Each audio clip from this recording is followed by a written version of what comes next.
আসসালামু আলাইকুম।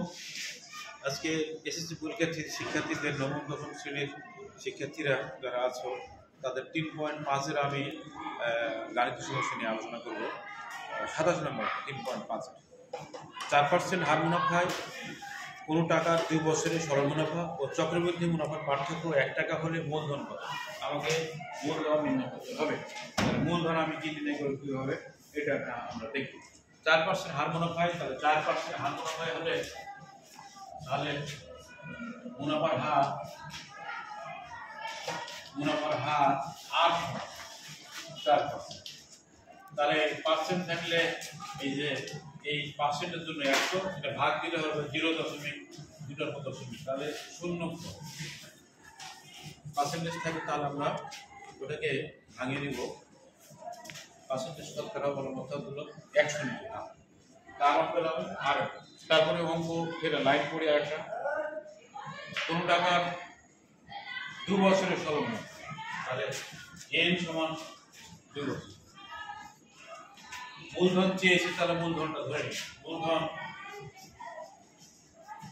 মূলধন সমান p,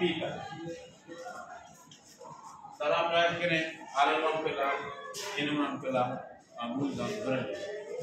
তাহলে আমাকে বের করতে বলছে সরল মুনাফা। অতএব সরল মুনাফা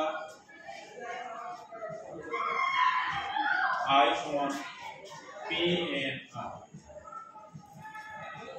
P এর মান তো নাই, n এর মান হলো 2, r এর মান হলো 0.04, তাহলে হলো 0.08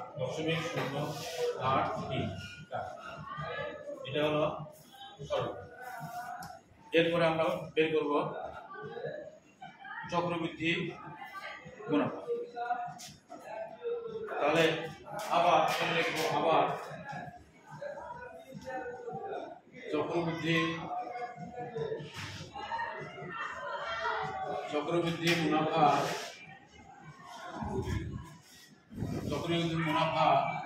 C equal P into 1 plus R to the power n minus P। চক্রবৃদ্ধি মুনাফা আর চক্রবৃদ্ধি মূলধন।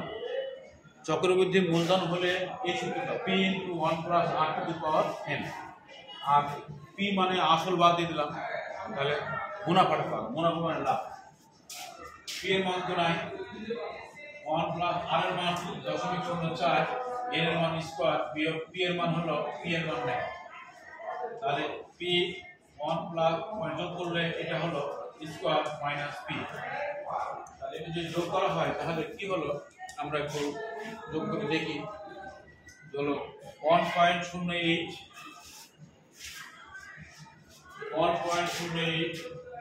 P into 1.08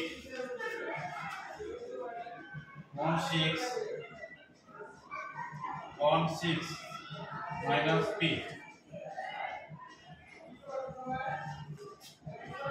তাহলে এটা হলো 1.0816 P।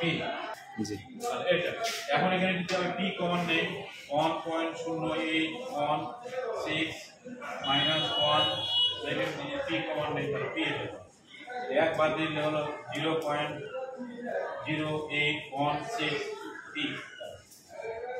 এটা পেলাম আমি চক্রবৃদ্ধি মুনাফা, এটা পেয়েছি আমি সরল মুনাফা। এই দুটোর পার্থক্য হবে 1 টাকা। বই বলছে এই দুটোর পার্থক্য 1 টাকা বলে মূলধন কত। এখন আমি প্রশ্ন মতে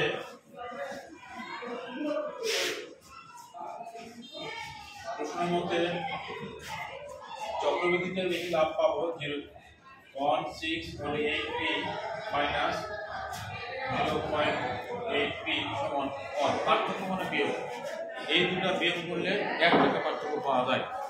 তাহলে মূলধন বা 0.0816 মাইনাস 0.08 into P সমান 1। বিয়োগ দিলে হবে এটা, বিয়োগ দিলে হয় 0.0016 P equal 1।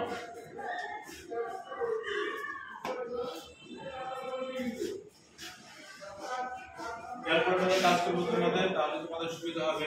পি ইকুয়াল 1/0.0016 বা পি ইকুয়াল ভাগ দিলে হবে 625।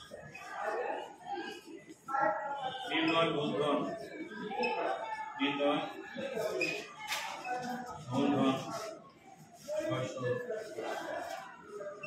এই স্টেপে, এই ধারাবাহিক স্টেপে কাজ করতে হবে। ধারাবাহিক স্টেপে কাজ করলে আমাদের এই গাণিতিক সমস্যা হবে না। ধন্যবাদ।